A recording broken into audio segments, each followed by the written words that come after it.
Yang PNS itu aku, Mas. Bagian 17 dan 18. Karya, Said saja. Sore harinya, saat aku dan juga Mas Bayu baru saja sampai ke rumah setelah seharian mengajar di sekolah, kami langsung disambut dengan wajah Wulan yang cemberut. Aku jadi menyipitkan mata melihat sambutan tak biasa dari Wulan kepada Mas Bayu. Padahal biasanya dia akan langsung bertingkah kecentilan menyambut Mas Bayu pulang. Dia bahkan sengaja memanas-manasiku, tapi aku selalu berusaha untuk menahan diri. Lagi pula, kecengengesannya ini tidak akan bertahan lama, karena aku mulai merasa bahwa dia akan uring-uringan, sama seperti Mas Bayu dan juga anggota keluarga Mas Bayu yang lain. Ternyata bukan hanya Wulan saja yang cemberut menunggu kedatangan kami, tapi Mbak Rianti serta ibu mertuaku dan juga Mita. Kenapa kamu pulangnya lama sekali, Mas? Biasanya kamu cepat pulangnya, kenapa sekarang harus sore segala sama Mbak Sekar? Protes Wulan sambil memanyungkan mulutnya ke arah Mas Bayu, seakan-akan dia tidak ikhlas sedikit pun jika Mas Bayu berdekatan denganku. Padahal, Mas Bayu masih suami sahku, sementara dia hanya nikah siri dengan Mas Bayu. Memangnya tidak boleh ya Mas Bayu menungguku sampai sore? Aku masih istri sahnya, loh, ujarku dengan nada sedikit tegas kepada Wulan, menyadarkan dia posisi sebenarnya di rumah itu. Aku bicara sama Mas Bayu, bukan sama Mbak Sekar. Kenapa Mbak Sekar yang menjawabnya? Protes Wulan, tak terima. Oh, ya kalau begitu bicara saja. Aku mau ke kamar, ucapku cepat. Tapi Mas Bayu langsung menarik tanganku agar tetap berhenti di sana.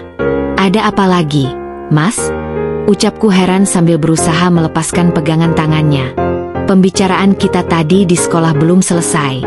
Loh, Sekar ayolah. Wajahnya begitu serius. Pembicaraan apa lagi? Apa kamu mau aku bicara yang sesungguhnya kepada mereka semua yang ada di sini? Ucapku sedikit mengancam, hingga Mas Bayu langsung melepaskan pegangannya. Wajahnya seketika cemberut mendengar ancamanku. Sementara ibu, Wulan, dan Mita terlihat kebingungan melihat Mas Bayu yang jadi penurut kepadaku. Sudahlah, hentikan drama itu. Ayo berikan uang dulu ke ibu. Kenapa kamu sudah gajian, tapi tidak memberikan uang sedikit pun kepada ibu dan juga Mita? Bahkan Wulan juga belum kamu berikan uang sedikit pun. Protes ibu kepada putranya itu. Aku jadi tersenyum sinis mendengar perkataan ibu mertuaku. Lalu aku bicara kepada Mas Bayu. Oh ya, jatah untukku belum juga kamu kasih. Loh, Mas. Masa sudah gajian tidak mau beri uang sedikit untuk istri sahnya? Wajah Mas Bayu seketika pias. Dia seperti kebingungan mencari alasan karena mungkin tidak tahu harus bicara apa kepada ibu dan juga istri barunya itu. Sementara Mita bicara dengan suara ketus. Aku harus beli buku. Mas, kamu juga sudah janji beri uang tambahan jajan untukku bulan ini. Ayo cepat, Mas. Aku sampai tidak pergi ke kampus hari ini karena tak diberi uang sedikit pun oleh ibu. Protes Mita. Aku jadi semakin penasaran apa yang akan disampaikan oleh Mas Bayu. Tapi tiba-tiba Mas Bayu menatapku, lalu bicara cukup serius. Bulan ini aku tidak bisa memberikan uang kepada siapapun, soalnya aku harus bayar hutang. Aku hampir menyemburkan tawa mendengar alasan yang sengaja dibuat Mas Bayu. Hutang sama siapa, Bayu? Protes ibu, tak percaya. Iya, kamu punya hutang sama siapa, Mas? Tanya Wulan, ikut kaget. Sementara aku hanya tersenyum miring. Aku yakin ini alasan yang dia cari untuk membuat istri baru serta keluarganya bungkam bulan ini. Ini hutang lama, ibu, pada temanku. Jadi dia minta segera dilunasi bulan ini juga. Jadi gajiku habis untuk bayar hutang. Bulan depan deh aku kasih kalian uang. Bulan ini tidak dulu, ya? Jawabnya. Kok gitu, sih? Protes Wulan tak terima. Uangmu pasti masih ada, kan, Wulan? Mas kasih uang lumayan banyak saat menikah kemarin, ucap Mas Bayu. Wulan menghentakkan kakinya dengan kesal. Aku tidak punya uang lagi, Mas. Aku baru saja kirim uang sama ibu. Ibu katanya butuh uang untuk bayar arisan, jadi aku berikan semua uangku kepada ibu. Kalau kamu tidak kasih uang sedikit pun, lalu biaya dapur bulan ini bagaimana? Tanya ibu bingung. Aku juga pusing, Bu. Makanya belum memberikan uang sedikit pun sejak kemarin. Soalnya aku harus bayar hutang dan hutangnya cukup besar. Tolong mengerti dong, ujar Mas Bayu seolah benar-benar terlilit hutang. Sebenarnya ingin sekali aku tertawa terbahak melihat Mas Bayu masih menutupi kebenaran. Aku ingin lihat sampai kapan kebohongan itu bertahan. Masa sih kamu bayarkan semua uang gajimu untuk hutang-hutang itu, Mas? Lalu bagaimana dengan kuliahku? Aku harus segera beli buku loh, Mas, protes Mita. Dan aku harus beli skincare serta perawatan tubuhku. Loh, aku juga harus beli baju baru. Masa itu saja baju yang aku pakai? Di sini kan suamiku seorang PNS. Masa sih aku harus tampil sederhana setiap hari? Protes Wulan. Mas Bayu terlihat panik. Dia seperti kebingungan mencari alasan lain. Sudahlah. Lagi pula kamu masih bisa minta uang sama ayah, bukan? Dan kamu, Mbak Kriyanti, minta uang sama suamimu untuk biaya dapur bulan ini, ucap Mas Bayu tegas. Ah, kok gitu sih? Selama ini kamu yang membiayai kebutuhan dapur. Masa sekarang dibebankan ke Mbak?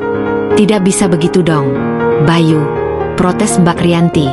Lalu aku harus bagaimana lagi, Mbak? Aku tak punya uang sedikit lagi, balas Mas Bayu serius. Kalau kamu tidak punya uang, lalu cicilan bank bagaimana? Tanya ibu panik. Mita pun langsung ingat cicilan motornya. Lalu yang bayar cicilan motorku bagaimana, Mas?